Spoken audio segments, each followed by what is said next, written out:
The world watches with growing anxiety as tensions rise in the South China Sea, a region now at the center of global attention. News alerts flash across the globe, warning of a crisis with consequences that could ripple far beyond these waters. This is more than a territorial dispute. It's a test of power, law, and ambition, where the future of international order is at stake. China asserts its historical rights with growing confidence, expanding its presence and influence.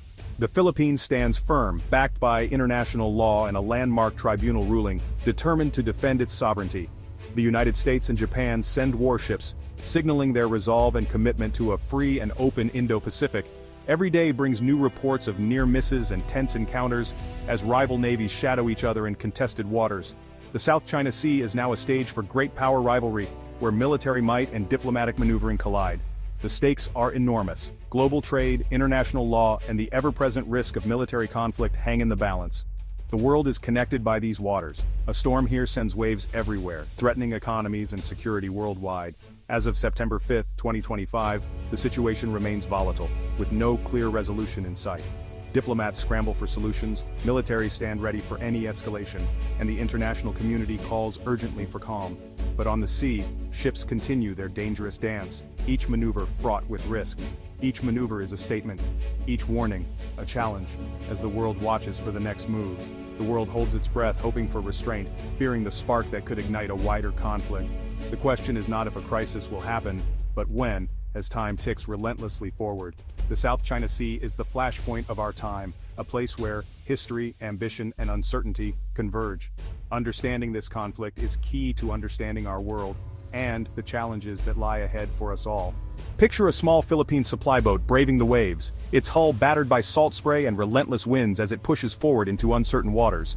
Imagine the determination of its crew, guiding their vessel through churning ocean swells, every journey a test of courage and endurance. The boat rocks and pitches, but the mission is clear. Reach the outpost, no matter the obstacles or the odds stacked against them. Its mission: deliver vital supplies to Marines stationed on the BRP Sierra Madre, a rusting warship intentionally grounded to serve as a remote outpost and a symbol of Philippine resolve. But as the supply boat nears its destination, Chinese Coast Guard vessels loom on the horizon, moving in with purpose, determined to block the mission and assert their own claims. Warnings blare over the radio. Stern voices demand the Filipinos turn back, threatening consequences if they proceed any further. Yet the Filipino crew stands their ground, refusing to yield, asserting their rights to navigate and supply their own outpost in waters they call home. Suddenly, powerful water cannons erupt from the Chinese ships, slamming into the small supply boat, drenching the deck and forcing it violently off course, endangering everyone on board. This is confrontation in the South China Sea, dangerous, aggressive, and always teetering on the edge of open conflict, just short of war. These standoffs have become routine, each encounter a high-stakes gamble where the risks are real and the consequences unpredictable. The Philippines condemns these actions as illegal and provocative, while China insists it is simply enforcing its own laws in disputed waters. Every tense encounter is captured on camera, turning the open sea into a global stage where every move is scrutinized by the world. China employs gray zone tactics, shadowing, blocking, and intimidating the Philippine vessels, pushing boundaries without crossing into outright warfare. In response, the Philippines invites journalists aboard, using transparency as a weapon, documenting every act of harassment for the world to see. Each incident quickly becomes a public relations battle, with both sides vying for international support and sympathy in the court of global opinion. The power imbalance is stark, but the world is watching closely, aware that these waters could become a flashpoint for something much bigger. For the crews, every mission is a test of nerves, discipline, and resolve, as they face not just the sea, but the threat of escalation at any moment. A single miscalculation, a wrong turn, a misunderstood signal, could spark disaster and draw the world's attention in an instant. The South China Sea has become a theater of conflict, its drama broadcast live to a global audience, every maneuver dissected in real time. Every maneuver is calculated with precision, every response measured and scrutinized, as both sides try to avoid catastrophe while standing their ground. The stakes are high, the pressure immense, and the margin for error razor-thin. One wrong move could change everything.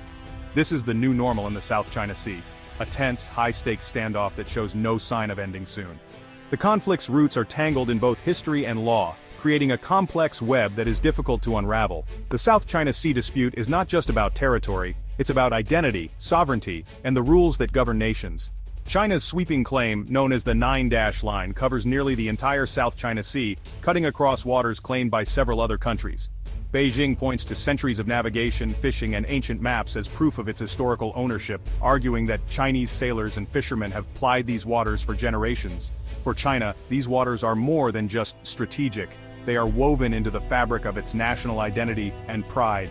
Southeast Asian nations, including the Philippines, Vietnam, and Malaysia, rely on modern international law, specifically the 1982 UN Convention on the Law of the Sea, or UNCLOS, to support their claims. UNCLOS defines exclusive economic zones, granting countries special rights to resources within 200 nautical miles of their coastlines, including fishing, oil, and gas. China's expansive claims overlap with its neighbors' EEZs, fueling ongoing disputes and frequent confrontations at sea. In 2013, the Philippines took a bold step, challenging China's claims at an international tribunal in The Hague, seeking a legal resolution. The 2016 ruling sided with the Philippines, declaring China's Nine-Dash Line baseless under international law and affirming the Philippines' rights. China rejected the decision outright, calling it invalid and refusing to comply, insisting that its historical rights outweigh the tribunal's findings. Since then, China has accelerated construction of artificial islands, installing runways, radar systems, and military facilities to strengthen its hold. The Philippines may have a legal victory, but China maintains the physical advantage, with a growing military presence in the region. This standoff, law versus might, remains unresolved, with both sides refusing to back down. The legal framework exists, but without effective enforcement, it remains largely symbolic, leaving diplomats and leaders frustrated. The dispute has become a contest between the ideals of international order and the reality of raw power, with global implications. The world watches closely, aware that the outcome could set a precedent for future maritime disputes and the rule of law at sea. The outcome will not only shape the future of the South China Sea, but also the future of global maritime law and international relations. The South China Sea is a global lifeline. 1/3 of all maritime trade, trillions in goods, passes through these waters. Oil and gas tankers fuel Asia's economies. Container ships carry the world's products. Any disruption would send shockwaves through global markets. Beneath the sea lie untapped reserves of oil and natural gas, prizes for energy-hungry nations. For China, securing these resources is national security. For others, it's economic survival. The sea is also a vital fishing ground, feeding millions and supporting coastal economies. Overfishing and territorial disputes threaten these livelihoods. The competition for fish is now another flashpoint. Ecologically, the South China Sea is a treasure, home to vibrant coral reefs and marine life. Island building and constant patrols have destroyed reefs and increased pollution. The environment is a casualty of the struggle for control. The health of the sea affects the entire region. The stakes are economic, environmental, and existential. Control of the South China Sea means shaping the future of Asia. Beyond politics, ordinary fishermen bear the brunt of the conflict. Generations have fished these waters but now face intimidation and exclusion. Chinese patrols chase Filipino and Vietnamese boats from traditional grounds like Scarborough Shoal. Livelihoods are vanishing, families struggle to survive, small boats are no match for steel patrol vessels, risk and fear are constant. Many are forced to sail farther, risking their lives for a catch. The conflict is not abstract, it's food on the table, safety at sea. Meanwhile, China's island building has devastated coral reefs. Dredging has buried centuries-old habitats, destroying breeding grounds for fish. The loss is ecological and economic. Fish stocks decline, communities suffer. Once reefs are gone, recovery is nearly impossible. The destruction ripples through the entire marine ecosystem. The South China Sea's natural wealth is being lost, perhaps forever. The fight for territory is leaving a permanent scar on people and nature. The South China Sea dispute is a knot of pride, law, and power. For China, it's about national rejuvenation and undoing past humiliations. For the Philippines and Vietnam, it's a stand for sovereignty and dignity. The 2016 tribunal ruling gave legal clarity but no enforcement. China rejects the ruling, the Philippines insists on it, deadlock persists. The US, with its defense treaty, adds another layer of tension. Any attack on Philippine vessels could draw in the US, raising the stakes. China sees US involvement as containment, the US calls it deterrence. The lure of oil, gas, and fish makes compromise even harder. National pride, legal disputes, big power rivalry, and resources are tightly bound. Untangling this knot requires a fundamental shift in strategy. Until then, the deadlock endures.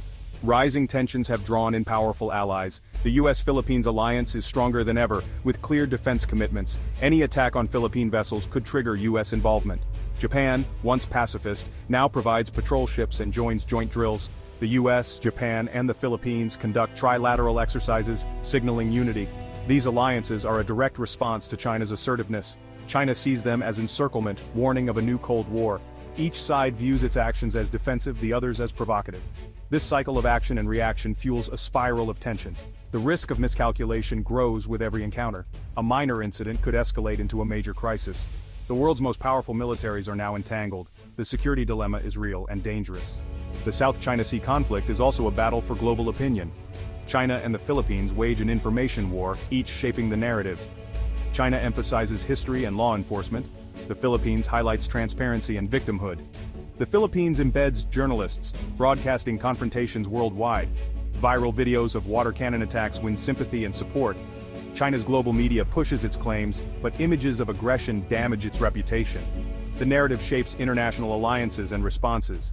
In this conflict, the camera is as powerful as the cannon. Winning hearts and minds is crucial for strategic advantage.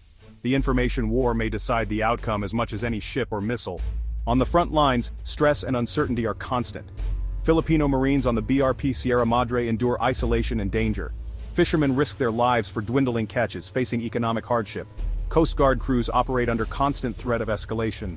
The world's stability is at stake. Trade, energy, and peace hang in the balance. The South China Sea is a test of the international order. If force prevails over law, the precedent is dangerous for all. Peace requires commitment to law, dialogue, and cooperation. The 2016 tribunal ruling offers a starting point. ASEAN and China must finalize a binding code of conduct. The choice is between shared stewardship or continued confrontation. The world is watching, hoping for wisdom to prevail. The future of the South China Sea and global order depends on it.